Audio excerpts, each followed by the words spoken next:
Ouais, ça. C'est le soleil. Il est énorme, bah oui. Après. La Terre. Ouais. Je sais plus la petite planète. À côté du soleil, c'est qui? La plus proche. Comment elle s'appelle? C'est Mercure. Mercure. Mercure. Ok. Après Mercure, il y a qui? Planète rose qu'il y a. Jupiter. Jupiter, elle est orange, rose, oui, on peut dire ça. D'accord. Et celle-là? Et bah, elle est très loin, là. Une planète. Quand on passe là, quand on a passé les trucs, Ouais. c'est Neptune. Neptune. Regarde, voilà. Et ça? J'ai dit? Ah non. C'est la Lune. Ah.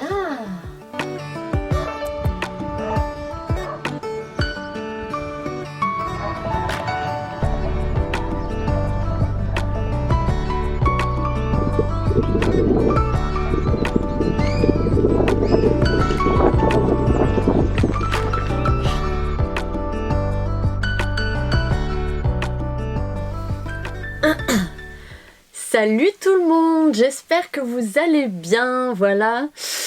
Ça fait un mois que je n'ai pas fait de nouvelles vidéos parce que je suis en formation et qu'il y a du boulot et puis que c'est l'hiver et l'hiver c'est vrai que on est plutôt terré dans nos tanières à prendre plus de temps pour soi. Alors durant ce mois j'ai donc commencé cette formation que je trouve très enrichissante. J'en apprends tous les jours. Le système à distance est très bien fait. On passe par une plateforme. Et puis moi ça me convient parfaitement. Durant ce mois, on a eu de la neige déjà.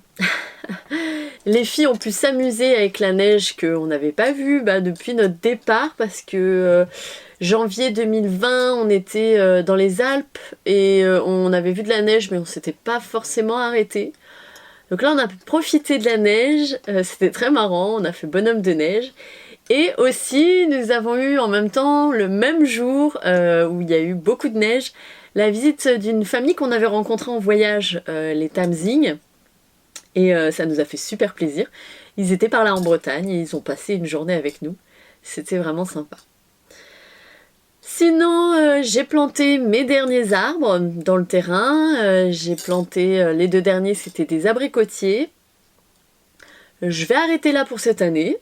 J'en ai assez planté. Il faut encore que je plante quelques arbustes fruitiers, cassis, framboises, que j'ai encore à planter, que j'ai pas fait. Et puis je commence mes planches aussi. J'ai commencé juste des planches permanentes qui vont rester tout le temps. Je suis en train de les préparer à ma façon. Voilà. Oui, cette formation, alors là actuellement dans la formation, je vois tout ce qui est le métier d'agriculteur, que je ne connaissais pas, leur histoire, comment ça s'est passé. Je vous conseille vivement d'aller voir une vidéo que vous pouvez trouver sur YouTube qui s'appelle Adieu paysan.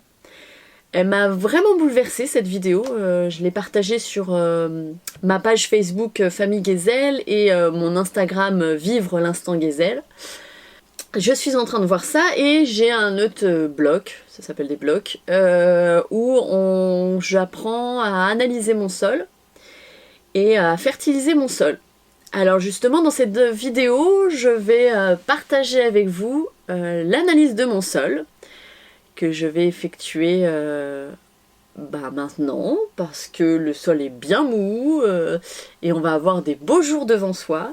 Je vais faire ça sous un soleil radieux et je vais vous montrer comment je fais ça. Donc j'ai des notes, j'ai une procédure à suivre.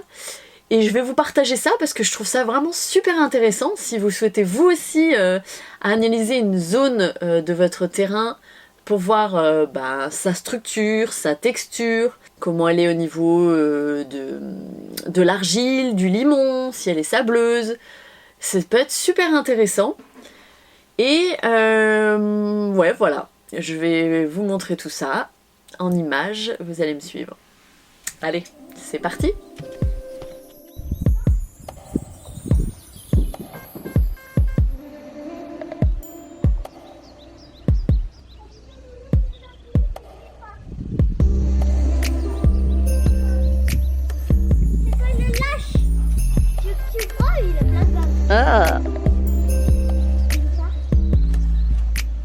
Oh oh, il est pas allé chercher.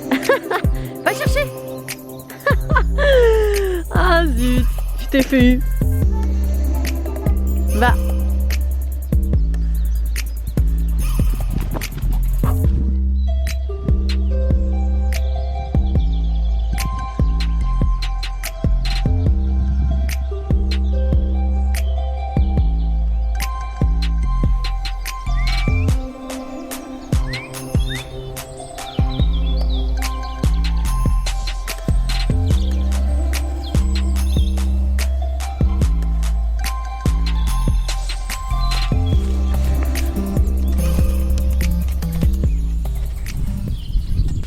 Nous y voilà, alors c'est ici que je vais faire mon analyse de sol. Alors cette analyse de sol dans un premier temps c'est pour ma formation et dans un deuxième temps j'en profite, c'est sur mon terrain. Je vais pouvoir en servir plus. Alors ça va être un profil de sol. J'ai réalisé une analyse de sol avec un laboratoire, le Labo CA, que vous allez voir. Et là aujourd'hui je vais faire plutôt le profil du sol pour bien connaître les différents horizons, la profondeur de mon sol. Bien sûr la composition de mon sol et je vais remplir cette fiche de profil de sol pour mon école. Alors j'ai déjà fait un schéma de la parcelle où j'ai déterminé justement la parcelle, ce qu'il y a, comment elle est, rien que la vue d'ensemble. Dans un premier temps il faut faire ça, pour une analyse de sol il faut regarder la situation du terrain. Alors c'est un terrain de 1 hectare entouré d'arbres, généralement du châtaignier. Il est bien entouré, il y a un bois juste derrière et un verger ici. Ok. Je sais aussi que la pente est légèrement vers le sud, donc là je peux déterminer qu'il y a l'eau qui s'écoule facilement. Qu'est-ce que j'ai déterminé encore? J'ai déterminé le vent dominant qui vient d'ici, de l'ouest. J'ai déterminé aussi l'orientation du terrain, bien sûr, le sud devant moi, le nord derrière moi. Et puis j'ai regardé aussi ce qui poussait, la végétation. Donc là c'est une prairie permanente qui a, ça fait 30 ans, même un peu plus de 30 ans que c'est une prairie. Choisissez une zone homogène du sol. Voilà ma zone. C'est là que je vais faire mon tour. Choisissez un emplacement non perturbé par l'homme. Parfait, ça n'a pas été perturbé par l'homme. S'écarter de 20 à 50 mètres au moins du bord de la parcelle. Dimension de la fosse, donc 150 cm de longueur, de largeur 75 et profondeur en fonction du profil, mais ce serait bien au moins 50-80 cm de profondeur. Toujours placer la face d'observation face au soleil. Alors ok, donc la face d'observation elle sera de ce côté là, donc ma terre je vais la mettre derrière moi quand je vais creuser. Dans un premier temps, je vais regarder la pierrosité en surface. Alors là, pour le coup, c'est une parcelle permanente. Il y a de l'herbe partout. Je ne peux pas savoir s'il y a des cailloux sur le sol ou pas. Là, je ne peux pas le déterminer parce que c'est une prairie permanente. Donc l'état de surface, on parle de croûte de battance, si la terre est plutôt craquelée ou pas. Bon, c'est pas le cas. Hein. Il y a de l'herbe partout, elle est protégée, elle est couverte. Je passe la partie là. Allez, on va commencer à creuser. C'est parti.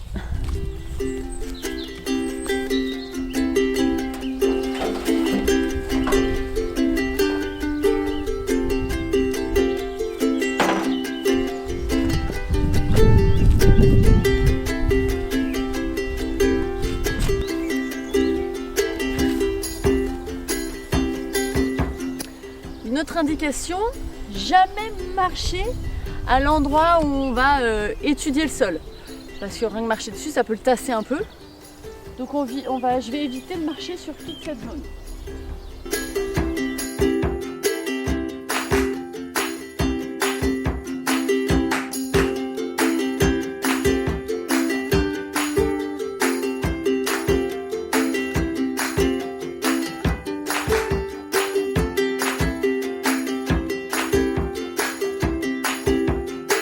Regardez ça.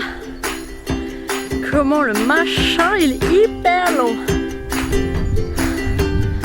On dirait un serpent.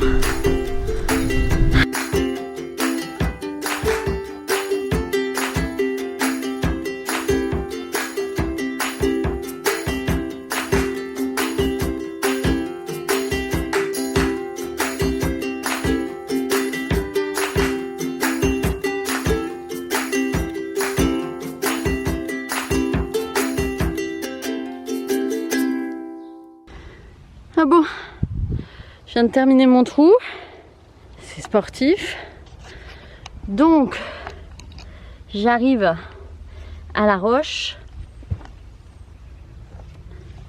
Vous voyez, c'est plein de petits cailloux comme ça. Ça, c'est du schiste. Il y en a plein. Bon. Et maintenant, je vais étudier mes horizons. Ici. Ça m'a donné chaud. Alors, ailleurs, j'ai déterminé les horizons. Donc, il y a de la terre, je suis contente. C'est quand même assez profond. Je vais mesurer ça. Donc, ça donne ça. Bon, avec le soleil, on voit pas grand chose, c'est dommage. Le soleil devrait être plus haut. Mais j'ai ma première zone en haut, mon deuxième horizon qui fait tout ça, et mon troisième où on arrive à la terre. Je vais réaliser le test du boudin. Alors je vais prendre la terre que j'ai sortie au départ, qui est en dessous.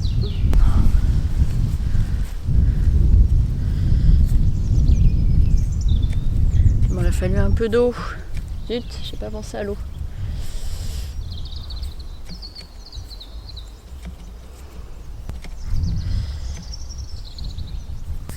Ok, c'est pas mal. Alors maintenant j'essaye de faire un boudin. Et vous voyez, c'est même pas faisable. Ça se fait tout en se friant. Hop là, vous voyez si je filme pas mal. Vous voyez, pendant que je fais le boudin, c'est friable. Donc, on peut en déduire qu'il y a très peu d'argile. Et je dirais même, on peut même pas faire de boudin, vous voyez. Et je dirais même moins de 10%. Alors au toucher, il est clair que la terre est granuleuse. Je sens pas. Il y a un peu de sable, mais pas tant que ça.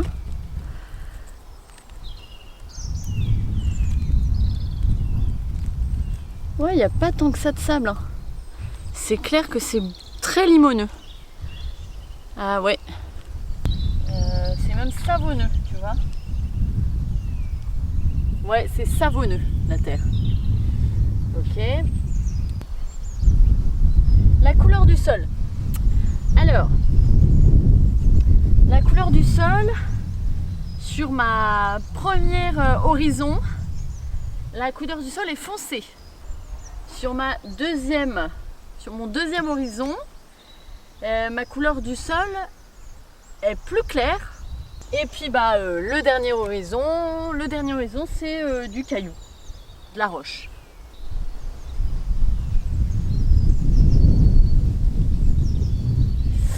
Alors je vois pas de traces d'hydromorphie, ça veut dire que dans ma terre il n'y a pas de stagnation d'eau, pas de taches de rouille non plus.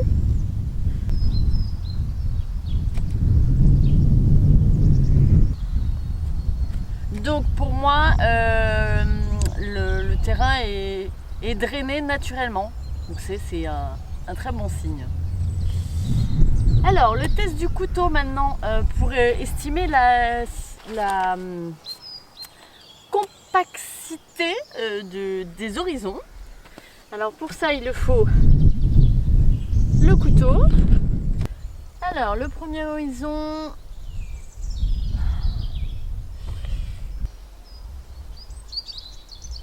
Ah, il est compacté quand même. Je fais un effort quand même. Hein. Alors, deuxième horizon. Oh ouais. Ouah. Oh ouais, compact. Moyennement compact. Un effort important est nécessaire. Et alors, le troisième horizon. Ouah. Là, elle pénètre pas. Ah, si, un peu. Mais bon. On va mettre troisième horizon. Le sol est humide, mais pas trop. Donc c'est l'humidité aussi qui crée cette compacité. Et je peux dire quand même que la terre est au-dessus pôle compact, mais sinon moyennement compact. Hein. On va mesurer les horizons. Hein. Alors, premier horizon, on est à 20 cm.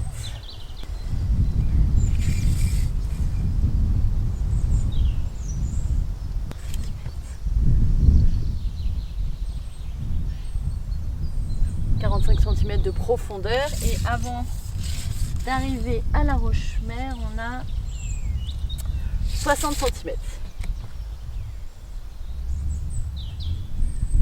Donc c'est clair que c'est un sol profond avec la terre. Pour la structure du sol, alors voici toute la terre que j'ai sortie là depuis le début, et donc c'est clair que je peux dire que ma terre est grumeleux. Voilà sa structure.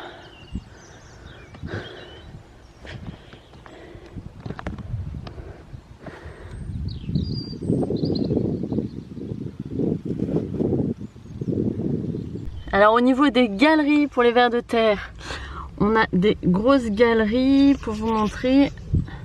Donc au niveau des galeries, là on en voit une très belle. C'est des grosses galeries, 5 à 10 mm. Même tout dans le fond, on a une activité biologique intensive. Alors, on a une absence de croûte battante, hein, là c'est clair. On a des galeries de vers de terre. Là, il y en a partout. Il y en a même qui ressortent, donc on en voit partout. C'est un sol qui fonctionne à la verticale. Hein. Maintenant, je vais étudier la forme des racines. Alors, pour ce faire, on va les sortir un peu.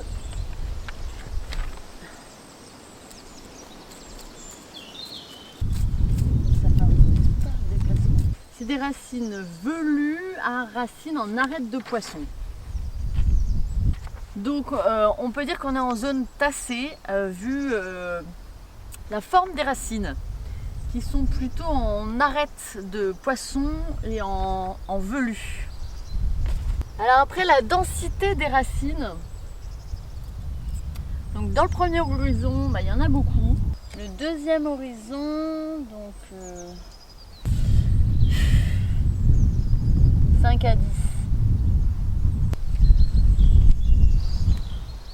Bon ben voilà, ça se termine.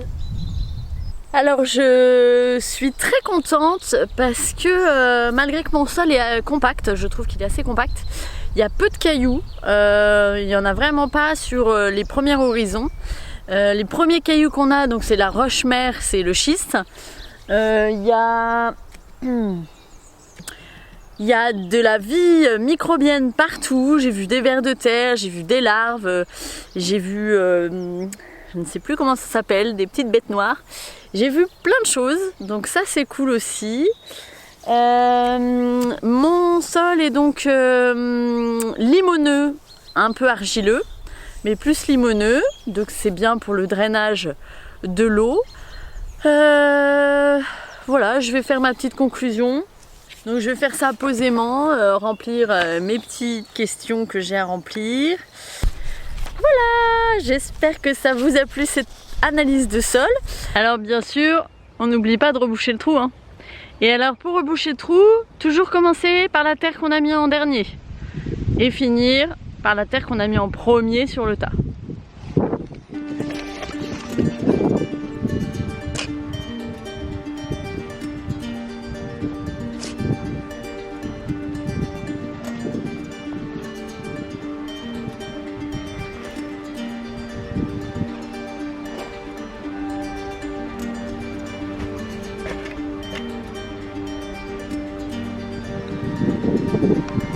Qu'est-ce qu'il a, Ako?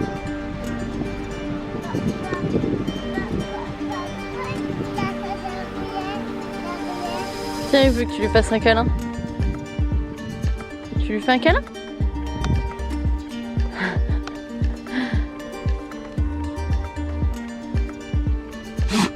Ah, il a fait un tchou. Bon, yeah, le trou est rebouché. Alors je vous avais parlé aussi de l'analyse de sol que je vais faire grâce à un laboratoire. Alors j'avais fait une demande au laboratoire de Combourg, Labocea. Il m'avait renvoyé un devis, j'en avais parlé, il me rappelle dans une dernière vidéo. Ils m'ont envoyé le guide pour prélever, pour faire le prélèvement sur mon sol. Dans un seau, il faut faire en moyenne 15 à 16 prélèvements. Je vais faire la méthode en diagonale, donc c'est une prairie permanente. Alors il va falloir que je fasse un prélèvement sur 5 à 15 cm de profondeur, voilà. Et donc dans mon échantillon, donc je vais mélanger ça dans mon seau. Il va falloir que je fasse un échantillon de 500 à 1000 grammes. Et je peux mettre ça, je les ai eu au téléphone, je peux mettre ça dans un sachet de congélation. Et donc je vais indiquer mon nom, mon adresse, la date de mon prélèvement, le type d'analyse demandé, le numéro de mon devis, hein, ils savent tout ce que je veux. Et les renseignements techniques, donc culture envisagée, c'est-à-dire fruits et légumes, pour un maraîchage biologique sur 1 hectare. Donc. Alors aujourd'hui, je vais faire le prélèvement. Donc je vais prendre un seau où je vais mélanger mes prélèvements, mes 15 prélèvements. Alors je vais partir en diagonale sur le terrain. Donc je vais faire 15 prélèvements, toute la diagonale ici, là. Voilà, mon dernier trou est fait sur toute la diagonale. J'ai récupéré tout ça, maintenant il faut que je la mélange très bien, tous ensemble, et que je prenne 700 grammes environ à 1 kg.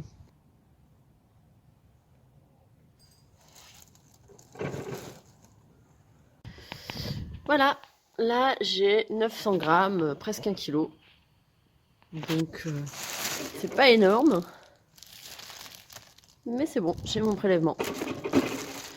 Alors cet échantillon que j'avais déposé le 18 janvier, le jour où je suis allée en centre à Combourg, j'en ai profité pour déposer l'échantillon. Un mois après, je viens juste de recevoir le compte rendu d'analyse. Il faut que je l'étudie parce qu'en plus ça fait partie d'une activité à faire pour les cours pour la formation que je suis en train de faire. Donc ça tombe bien, c'est le rapport d'analyse de la parcelle que je viens de faire, où je viens de faire le profil du sol. Et comme je disais, surtout au niveau de la granulométrie, c'est bien un sol limoneux argileux, ça me confirme bien. Par contre ils disent qu'il y aurait 20% d'argile.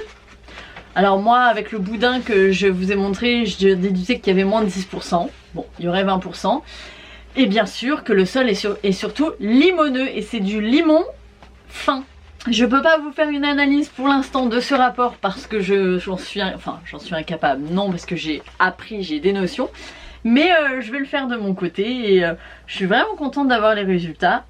Alors en tout cas j'espère que cette vidéo vous a plu, qu'elle a pu vous apporter des indications sur comment réaliser un profil de sol. Donc l'analyse de sol que j'ai fait m'a coûté 150 €. Je trouve ça assez cher, hein. Vous pouvez trouver ailleurs moins cher, je pense. N'hésitez pas à me laisser un commentaire en dessous de la vidéo, ça me ferait plaisir. Alors je ne dis pas que je suis une spécialiste des profils et des analyses de sol. Je suis en cours d'apprentissage, donc soyez indulgents. Et je vous laisse avec ces quelques images de ma famille à la chandeleur. Des bisous et à bientôt. Salut, salut!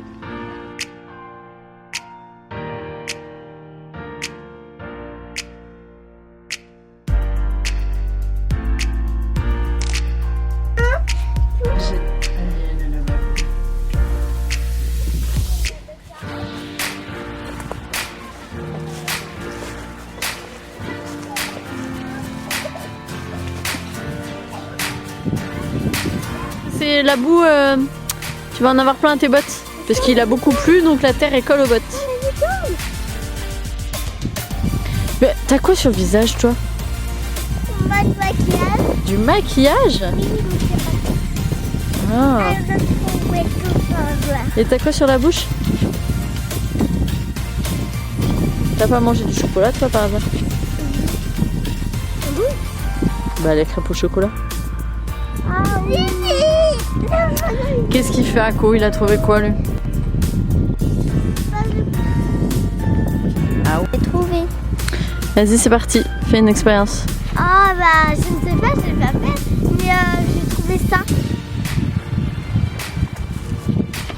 j'ai trouvé ça.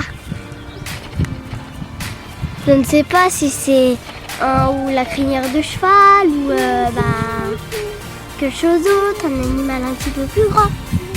Ça serait quel type d'animal? Un ours? Il n'existe pas des ours polaires ici. Ah oui, c'est vrai. Et un lapin qui a sauté. Le cheval. Ou quelque chose d'autre, mais il y en a beaucoup d'animaux, je ne sais pas, mais qui a une crinière blanche. Une licorne. Oh, une licorne! Et la nuit, elle peut passer et ça a un petit peu déchiré et elle s'est envolée dans le ciel.